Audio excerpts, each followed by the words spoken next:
here we have oxygen, okay? Now, if you look in your periodic table, I want you to find the group in which oxygen belongs to, okay? So which group does oxygen belong to? Okay, if you can pause this video for a second, go to your periodic table, and I want you to find the group in which oxygen belongs to. Right. So as you look in your periodic table, you will see that oxygen belongs to group 6. This means that it has 6 electrons in its last shell. Okay. Similarly, here there are 6 electrons in the last shell. Now, as we know, both of them are not stable chemically, so they need to share electrons. This one needs to become 8, and this one needs to become 8. What will happen is that each oxygen will share 2, okay, 2 each, 4 in total.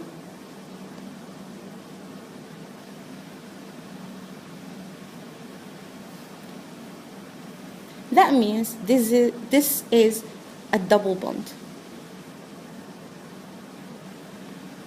Okay, double bonds are formed by group 6 elements. Okay, so group 7 form a single bond, group 6 they form a double bond.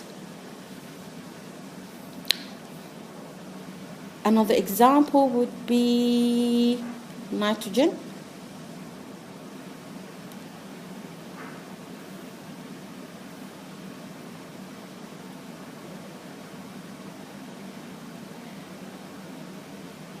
Alright, go to the periodic table and have a look at the group which nitrogen belongs to. Okay, you will see, if you can pause this video and have a look, what you will see that hydrogen belongs to group 5. Okay, so it has 5 electrons, it has 5 electrons in its last shell. It needs to become 8. Okay, so it needs 3 more electrons. Okay, this means each nitrogen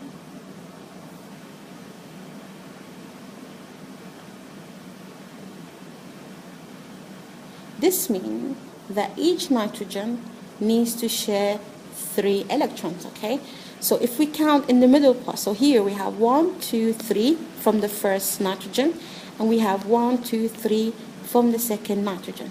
Okay, so 3 each, 6 in total. Okay, that means when you have 3 each and it's 6 in total, we call it a triple bond. Triple covalent,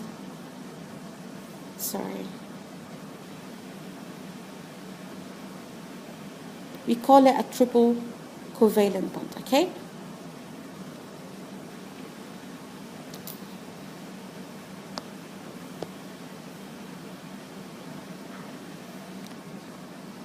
in conclusion,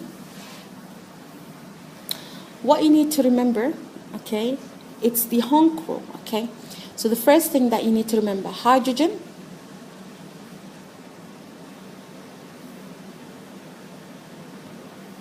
and halogens, which means elements from group 7, they form 1 covalent bond or 1 single bond. Oxygen and sulfur, they are from group 6, they form 2 covalent bonds each. Okay, 1 double bond or 2 single bonds. Okay, each element in group 6 will share 2 each. It's either 1 double or 2 single bonds. Nitrogen and phosphorus, and they are in group 5, they form 3 covalent bonds, either 1 triple bond or 3 single bonds. Okay, carbon, which is in group 4, Okay, they can form 4 covalent bonds or 4 single bonds or 2 double bonds. All right, these are extra information. However, what I want you to do is I want you to focus on the examples that I've given you in the PowerPoint, because these are the learning objectives that you need to know for the exam. I will put the answer sheet for the homework up. If you can all kindly have a look when you're revising, and always remember the rules that I explained in this video when you are trying to determine the number of covalent bonds or the type of covalent bonds that each element in group 5, 6, and 7 form.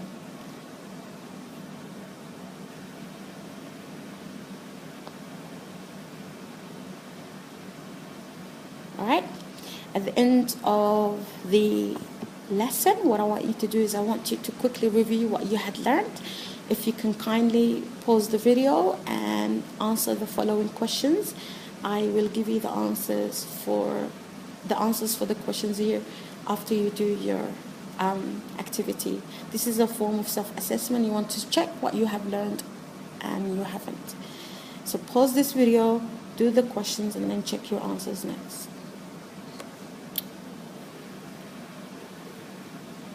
So, atoms bond to half complete their outer shell. This is absolutely not true. Okay, it's false. Atoms want to make their outer shell full, not half complete. Okay, only non-metal atoms can form covalent bonds, and this is absolutely true. It's only ionic bonding that involves metals and non-metals. However, covalent is strictly only for non-metals. A covalent bond is a shared pair of electrons. Yes, that's absolutely true. Oxygen molecules contain a double bond. Absolutely true, because they are in group 6. Sodium chloride contains covalent bond. This is absolutely false, because sodium is actually a metal, and we know that covalent bonds involve in nonmetals only. Covalent bonds only occur in compounds. This is absolutely not true, because covalent bonds can be found in diatomic molecules such as oxygen, chlorine, fluorine, etc. Okay, so it can be O2, Cl2, F2, etc. And that's about it for covalent bonding. I hope this PowerPoint presentation cleared up some misconceptions. And if you have any questions, please do not hesitate to contact me.